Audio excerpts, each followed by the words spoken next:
Heyo! Welcome to 2020 with SBR. You know who I am already, no introduction needed.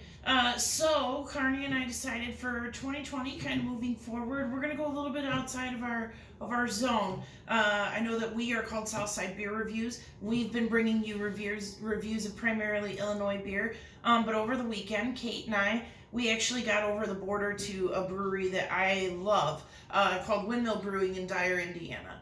We haven't been there in about a year, but they have been consistently, ever since they opened, have been consistently putting out some really good beers, a lot of different styles. The one style that I'm going to review for you guys tonight is one that I had at the brewery yesterday, on tap. It's unbelievable, but it's worthy of our review, and so here it is. So this is called Millhouse Rock, and it's a coffee-infused black lager. So first of all, I don't know how many black lagers you hear of that are coffee-infused, and the fact that, honestly, I haven't really had, besides the press series, any coffee beers lately that have really blown me away.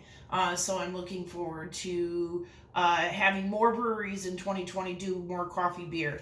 So, with the little description on the side, it says, we met up with our friends from Grindhouse Cafe in Griffith, Indiana, over at Fermentation Junction, and hooked up the finest malts, hops, water, coffee, and yeast to bring you this coffee-infused dark lager.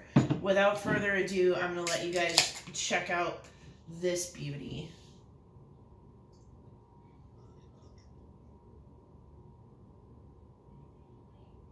So not to be confused, I mean, this is really coming out super dark, basically black. When you open up the can, you just get that roasted, cold brew kind of coffee scent to it. You can see how delicious it looks in the glass.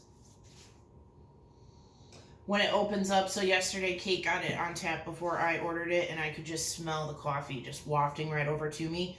So sit with it for a second, and you're going to smell the deliciousness come your way. I don't know what your theory is on coffee beers. I like a little bit of beer with my coffee. You might like a little bit of coffee with your beer.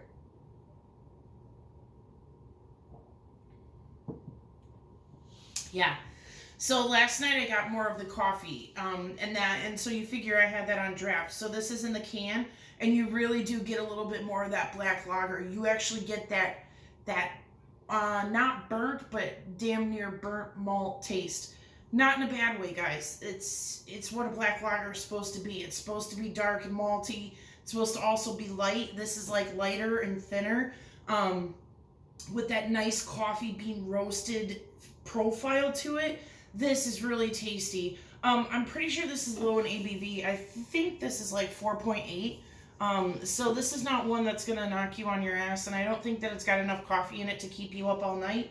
But, you know, you might not want this to be your last one before you go to bed. Unfortunately, I don't take my own advice.